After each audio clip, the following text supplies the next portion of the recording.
Okay, Shawna Karrasch here with another Ask Shawna answer. Last one for tonight, but tomorrow I'll get to more.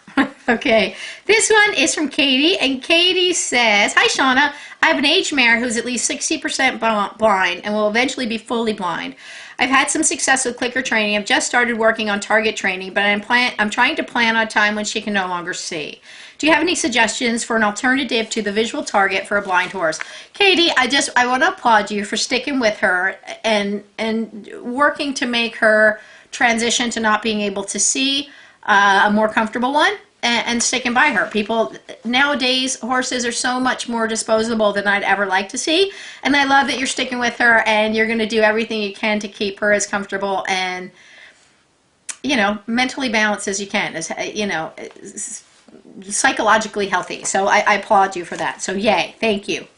Okay, so now for your mare, there's what you want to keep in mind is she's going to move into, and she's already begun to move into, losing one of her faculties, one of her senses. So what we want to teach her to do is to rely on some of those other senses.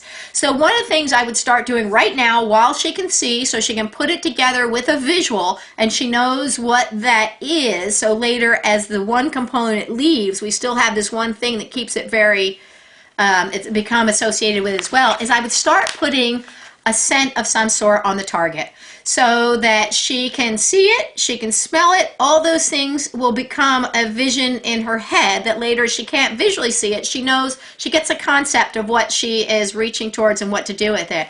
And it might be that you maybe pick two scents, maybe one's for a stationary target and maybe one's for the handheld target. So that the handheld target, as she gets, you know, not seeing so well, the handheld target you can use to help guide her. You know, her whiskers can follow, and their olfactory, her sense of smell can help her follow that handheld target. And then the stationary target, if it has a different smell, it may help her to recognize it as a place to stay. But you can teach either one. You know, you could just say target and stay or whatever. But I would teach, so I would start kind of sampling something. You don't, I mean, people have used things like vanilla and peppermint and cinnamon and different types of oils that they might like, but remember, or even some of the essential oils that have been used for, you know, in therapeutic ways could also be a calming, soothing thing as well. So what I do is I would sample some of those things and kind of test it. Make sure you're picking something like cinnamon could be way too strong. So pick something that maybe she likes. See if you can get something that she responds to and figure out what dilution works for her, that, you know, it can be, and they have really good sense of smell. Horses have surprisingly good sense of smell. So it doesn't need to be as strong as it would for us. So just because we can't smell it doesn't mean they can't. So that's something to keep in mind. But get something that you can, some sort of oil-based something that will last a little bit longer than a water-based something. You can put on there and will last a little bit, and you can help her so she understands, when I smell that smell, I'm going to follow that target where it goes. So that's one of the things I do. The other thing I would start doing now is start putting verbal cues on everything you do. And it can just be as a matter of talking through it. Say we're going into the wash stall. So every time she goes into the wash stall, she knows what that is. Every time she's going through a gate, say we're going through the gate. Turn around, you know, whatever it is, so that she starts getting some verbal cues. They watch so much more of our body language than we have any clue about. We don't recognize how much they're paying attention to our little nuances, but they are. So if we can start putting, as we start talking through those, because what we're thinking and what our body is manifesting are very, and while it may seem like it's nothing to us, it is, there is things that go with it. You know, you just watch somebody who gets a little nervous and the reaction is much different than somebody who's more relaxed. So as you start putting words to all those little things that you do that they're watching for, those gentle step into them, the side, that all those things, as you start talking through those things and saying those things, they'll start to pick up the verbal cues that go along with it. So now she'll start to see verbal cues. You say step over, she'll see the verbal cue of you coming towards her or hear the verbal cue, but she'll also see you coming towards her. So as she starts to see less, she'll be able to still recognize this well-conditioned verbal cues. So I think between the two, you're going to be able to help her out quite a bit as she transitions to this next part of her life. You know, and you may come against obstacles that are a little tricky or a little, you know, stump you a little bit. Please don't hesitate to get a hold of me again, because I'm happy to help you through it any way I possibly can. And they're all individuals, you know, so it's not like you can go, this works with every blind horse, because it's all can be very different, but we can together we can muddle through it and figure out a way to help her to be as comfortable as you can. Another thing I'm going to recommend that you do for her is I would start doing some de-spooking exercises.